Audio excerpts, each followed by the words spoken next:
নাও এবার তোমরা বোনের কাছ থেকে একটু গীতাটা আরম্ভ করে নাও। কত নম্বর অবধি আমাদের হয়েছিল? 10 নম্বর অবধি হয়েছিল। জোর করে নারায়ণং নমস্কৃত্যং নরশ্চৈব নরোত্তমং দেবীং সরস্বতীং वैश्यं तत् जयमुदीरयत्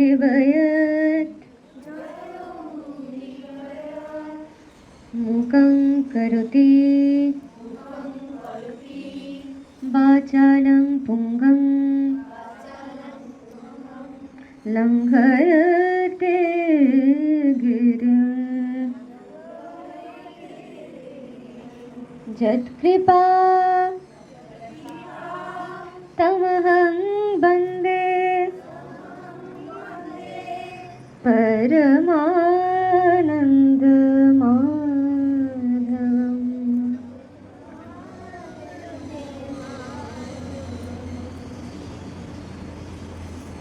আগের দিন কত থেকে কত শ্লোক হয়েছিল? 1 থেকে 10। 1 থেকে 10?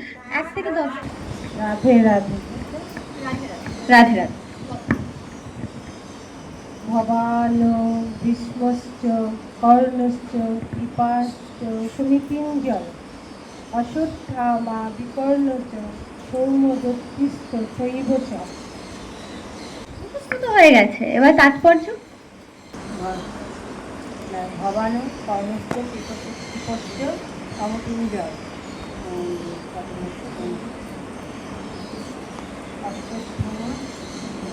অশ্বত্থামা বিকর্ণশ্চ সৌম্যদত্তি শৈবশ্চ। বলছে আপনার মতো ব্যক্তিত্ব এখানে রয়েছে, আর ভীষ্ম কর্ণ আর কৃপাচার্য এরা সবাই এখানে আছে। কৃপাচার্য নেই? হ্যাঁ হ্যাঁ হ্যাঁ হ্যাঁ, পড়ো পড়ো, বলো। অধ্যায় অর্জুন বিষাদদেবের 9 নম্বর শ্লোক। হ্যাঁ। অন্যচ বহবংসুরা মত দত্তে তপ্ত জীবিতাম নানা শাস্ত্র প্রহরণা সর্বযুদ্ধ বিশারদম। বাহ, তাৎপর্য ওই দাও মুখস্থ। দুর্যোধনের মনে ভয় ছিল যে ভীম বলেছিল যে দুর্যোধনের রক্তে দ্রৌপদীর চুল ধুইয়ে দেবে যখন বস্ত্রহরণ হয়েছিল তখন। এটা তো অনেক পরে আসছে। এই শ্লোকটার মানেটা কি? ওটা ওই বলেছিল যখন দুর্যোধন ভয় পাচ্ছিল যে আমরা হেরে যাব, তখন সে আচার্যদেবকে উৎসাহিত, মানে যাতে যুদ্ধটা করার জন্য সে উৎসাহিত হয় বা তাকে একটু কি বলবো উৎসাহ দেওয়ার জন্য, যে যাতে পিছিয়ে না পড়ে আচার্যদেব সামনে তার ইন্সপিরেশন, তার সামনে তার কি বলবো স্টুডেন্টরা, মানে তার শিষ্যরা তার সম্মুখে দাঁড়িয়ে আছে। শুধু স্টুডেন্ট না, সবচেয়ে ভালো ভালো শিষ্যরা ওরা সামনে দাঁড়িয়ে আছে, ওদের সাথে যুদ্ধ করতে যদি সে রাজি না হয়, সেই জন্য দুর্যোধন তাদেরকে এই কথা বলেছিল যে ওদের এত গুজন আছে আর আমাদের পক্ষে এই এরা আছে, তাহলে আমরা নিশ্চয়ই জিতবো।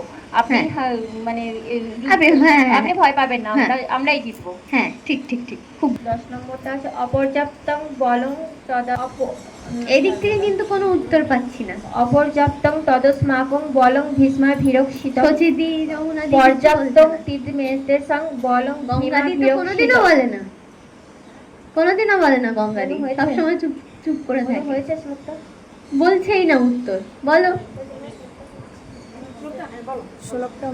অপর্যাপ্তং তদস্মাকং বলং ভীষ্মা ভিরক্ষিতং পর্যাপ্তং তিদমেতেসং বলং ভীমা ভিরক্ষিতং। এটা তাৎপর্যটা গঙ্গাদি বলবে।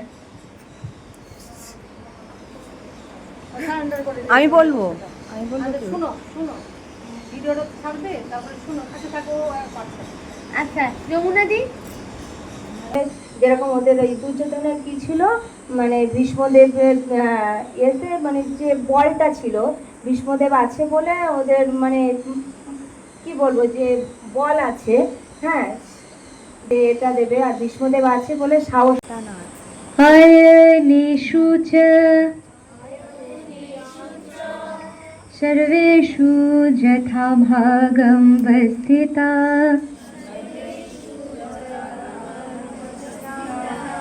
भीष्मविभाभिवखण्ड भवन्तः सर्व एव हि। আচ্ছা, এইটা আমি ফার্স্টে এই শ্লোকটা আগে বলি, হ্যাঁ, তারপরে আমরা একটুখানি শ্রীমদ্ ভাগবত গীতার সম্পর্কে আর একটু জানবো, ঠিক আছে? এই শ্লোকটা আগে বলে দিই, স্টার্ট করে দিই এই শ্লোকটা। সবার খাতা আছে? খাতার মধ্যে এই শ্লোকটাকে লেখো। এই শ্লোকটা খুব ইম্পর্টেন্ট, ভীষণ ইম্পর্টেন্ট গীতার মধ্যে।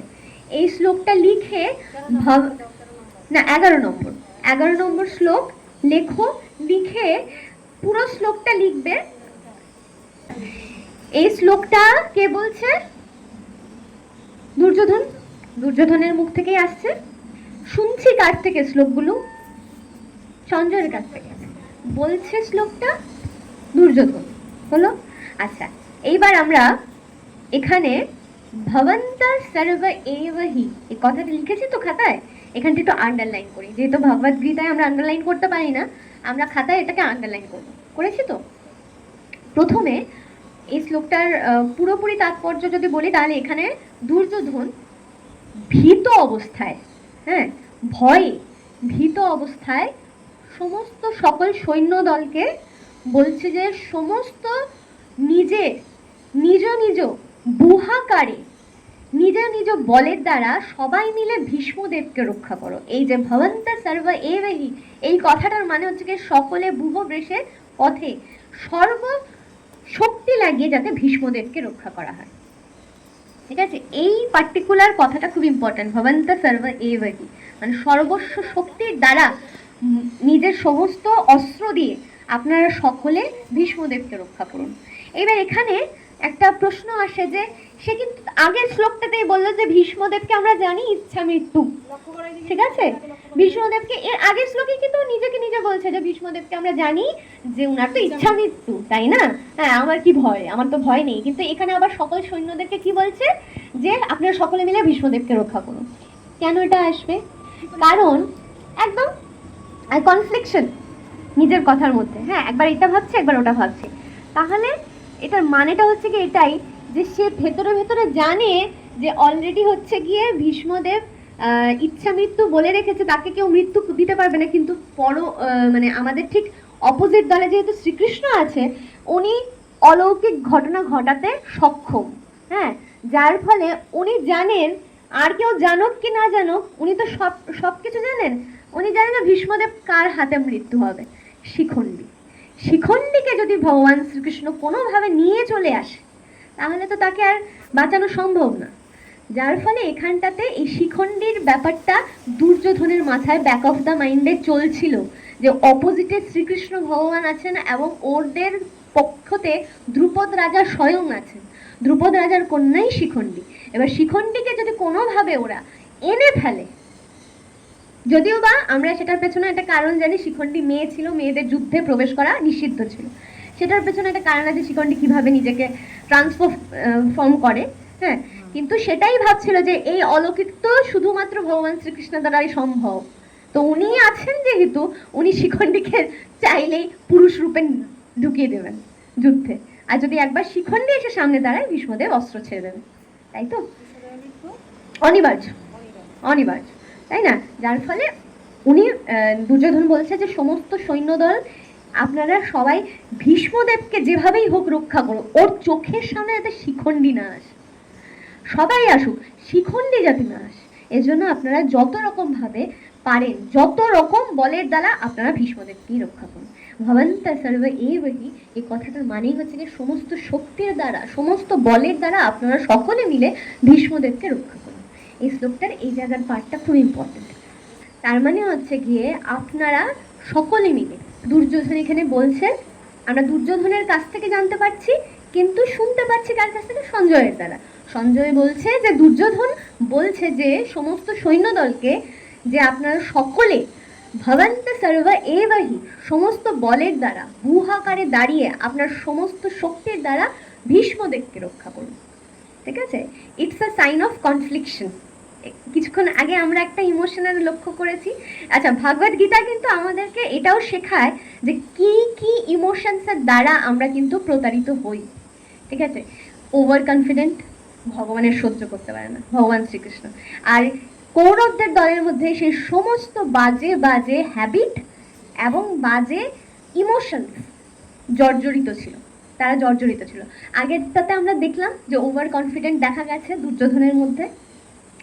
সেকেন্ড কি হলো? কনফ্লিকশন, সংশয়, সংশয় আত্মা বিনশ্বতী। ঠিক আছে, তো এই জিনিসগুলো থাকলে ভগবান তার পাশে থাকেন না। ঠিক আছে, এইগুলোও এক একটা কারণ যে এইগুলোও যদি আমরা চলাফেরা কালীনে আমাদের জীবনযাপন, ভগবত গীতা তো আমাদের শেখায় যে আমরা কিভাবে নিজের জীবনকে ধারণ করব, নিজের জীবনকে চালাবো। তো এই সমস্ত আমরা দুর্যোধনের মাধ্যমে এটা জানতে পারছি যে এই ধরনের জিনিসপত্র, চিন্তাভাবনাগুলো যদি আমাদের মাথায় থাকে তাহলে ভগবান রক্ষা করে না তাকে। ওভার কনফিডেন্স সহ্য করে না ভগবান, অহংকার সহ্য করে না। হ্যাঁ, অহংকার সহ্য করে না। আর সংশয়, কনফ্লিকশন, সংশয়, সংশয়কে পাচ্ছি আমরা ইমোশন। সংশয় আত্মা, মনে মনে দুধের মধ্যে এক ফোঁটা গরুর চুনা করলে যেমন নষ্ট হয়ে যায়, মনে মনে দুধের মধ্যে এক ফোঁটা গরুর চুনা পড়লে যেমন দুধটা নষ্ট হয়ে যায়, তদ্রূপ সংশয় করলে তুমি ভগবান রক্ষা করবেন বলছো, আবার মনে মনে তুমি ভয় পাচ্ছ, এটাই সংশয়। তাই গীতায় বলা হয়েছে সংশয়াত্মা বিনশ্বতী, মানে যে সংশয় করবে তার বিনাশ হবেই হবে। এই কথাটাই ও বলছে, কনফ্লিকশন। তো ও দুইটা নিয়ে, ওভার কনফিডেন্স এবং তারপর আরেকটা কথা, যে ভীষ্মদেবকে রক্ষা করুন।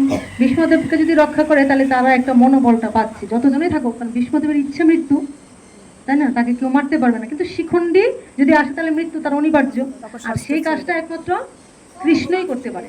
আর কৃষ্ণ তাদের সেইখানেই আছে দাঁড়ানো, এই ভয়টা তাদের ভিতরে কাজ করছে। রাধে রাধে। আমরা ইংলিশে একটা কথা জানি, সেটা হচ্ছে কি miracles can only happen through ভগবান কৃষ্ণ। হ্যাঁ, মিরাকেল, মিরাকেল, অলৌকিক, অলৌকিকের মাস্টারকে ভগবান শ্রীকৃষ্ণ, তাই তো? তো ও জানে যে মেয়ে শিখণ্ডী একটা নারী, সে ঢোকার কোনো চান্সই নেই, কোনো চান্স নেই যুদ্ধে, এখানে আমরা সবাই জানি। কিন্তু সে এটাও জানে যে ওখানে ভগবান শ্রীকৃষ্ণ উপস্থিত, তো ওনার দ্বারা সমস্ত অলৌকিক কার্য সম্পন্ন হতে পারে। তো যখন তখন যদি শিখণ্ডীকে সে পুরুষ ভাবে নিয়ে এসে সামনে দাঁড় করিয়ে দেয়, যে অর্জুনকে নারী সাজিয়ে নিয়ে গেছিল তাকে হরণ করতে, রুক্মিণীকে, তো জানে যে কৃষ্ণ যা ইচ্ছে তাই করতে পারে, যখন যেটা ন্যায়কে স্থাপনা করার জন্য কৃষ্ণ করতেই পারবে, যার ফলে এই সংশয়টা তার ভেতরে ছিল। ঠিক আছে, মজা। আর তখনই ভীষ্মদেব অস্ত্র ছেড়ে দেবে, আর অস্ত্র ছেড়ে দেবে, তাই তো? আচ্ছা, 12 নম্বর শ্লোকে যাই।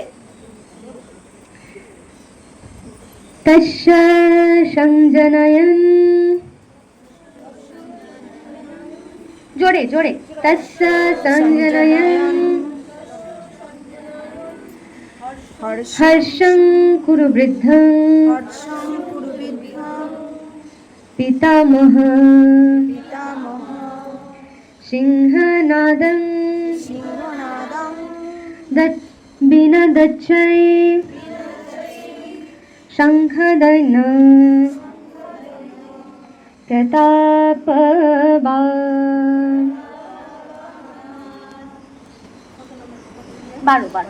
12 নম্বর। দেখো তো একটু সবার হচ্ছে, আচ্ছা, এখানে অনেক দেখো তো যাচ্ছে। মা আমাকে উপর থেকে বলে এসছে 15 অব্দি করিয়ে দিতে। না না, দুটো অব্দি।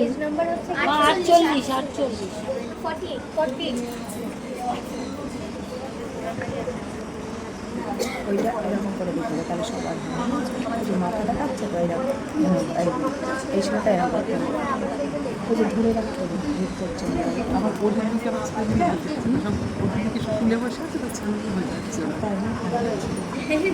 পজ করে দাও তো, পজ করে দাও, পজ। ওগুলি তোমরা যদি বারবার বুঝো তাহলে গীতা এমন একটা জিনিস মানুষের চলার জীবনে। হ্যাঁ, গীতা যদি কারো জানা থাকে, এটাই তো আলোর পথ দেখায়, তাই না? মহাত্মা গান্ধী বলো, যত বড় বড় এরা আছে সবাই গীতাকে অনুসরণ করে চলেছেন। গীতা ভগবানের মুখ নিশ্চিত মানে, আর ভগবান স্বয়ং চান গীতাটা যেন সবাই ভালো করে বুঝতে পারে। আমরা সবাই গীতা পড়ি কিন্তু এই মিনিংগুলি আমরা বুঝতে পারি না। ওই জন্য আমি ওরা বললাম তুমি শেষ করে যাবে ঠিকই, কিন্তু বারবার এটা রিভাইজ দেওয়া হবে যেন ওরা এগুলি বুঝতে পারে। ঠিক আছে? দিদি বলো, তাড়াতাড়ি বলো। কয় নাম্বার পড়েছে? কয়টা পড়েছে? মাত্র 2 নম্বরে যাচ্ছিলাম। কত নাম্বারটা পড়ছে এখন? 12 নম্বর। বুঝছো এটা? বলো। আচ্ছা, ওর ওইটা নিয়ে ধর্মক্ষেত্রে কুরুক্ষেত্রে সমবেতা যদু উৎসব মামেকা পাণ্ডব চৈব কিং পূর্বত সঞ্জয় দৃষ্টাতু পাণ্ডবা নিকং বুড়ং দুর্যোধনস্তাদা আচার্যমুখং কুসঙ্গম রাজা বচনম বভ্রু পৈশ্যতু পাণ্ডপুত্র রামাচার্য মোহিতং চুমু বুড়ং দ্রৌপদ পুত্র তব শিষ্য ধীমতা এত সুয়া মহাশাসা ভীম অর্জুন সমা যুজিধন বিরাটাস্য দ্রৌপদস্য মহারতা। তারপর আর একটা কি পরেরটা? বাহ! পৈশ্যতু পাণ্ডপুত্র রামাচার্য মোহিতং চুমুং বুড়ং দ্রৌপদ পুত্র তব শিষ্য ধীমাতা। এটা তো বলেছি না? হ্যাঁ। বাহ, দারুণ হয়েছে, দারুণ হয়েছে। কেতুস্ব চিতান কাশী রাজস্ব বীর্য বান পুরুজিতং কুন্তি ভোজস্ব শৈবাস্য নরপুঙ্গম। আর পরেরটা বাহ, ঠিক আছে। যুধামনুষ্য এইটা খুব ভালো। নেক্সট দিন থেকে তুমি আগে বলো। একটা শ্লোকও কারো রাধে রাধে। শিখে নিয়েছে। এইবার আচ্ছা, এবার 12টা আমি তাদের করে বলি, দিদিরা বেরিয়ে যাবেন। হ্যাঁ, তাৎপর্যটা হচ্ছে কি এই যে এখানে যখন বলছে যে ভবন্ত সর্বে এব হি মিলে, সবাই মিলে যখন আপনারা ভীষ্মদেবকে রক্ষা করবেন, তখন এর কথাটা কোনোভাবে ভীষ্মদেবের কানে পৌঁছেছিল। ঠিক আছে? পৌঁছানোতে তখন নিজের প্রতাপকে বোঝানোর জন্য, হ্যাঁ, এবং বল ভীষ্মদেব নিজের ক্ষমতা।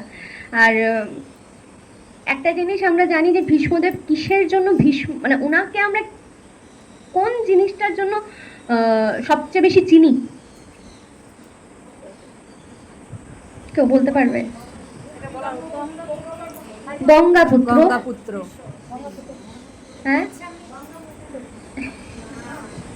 গঙ্গার মানে পুত্র। উনি ওই যে শিষ্য ছিল না, গঙ্গাপুত্র তো। আরে ভীষণ ভীষণ ভীষণ প্রতিজ্ঞা করেছিল, যা প্রতিজ্ঞা এরকম করার কারণ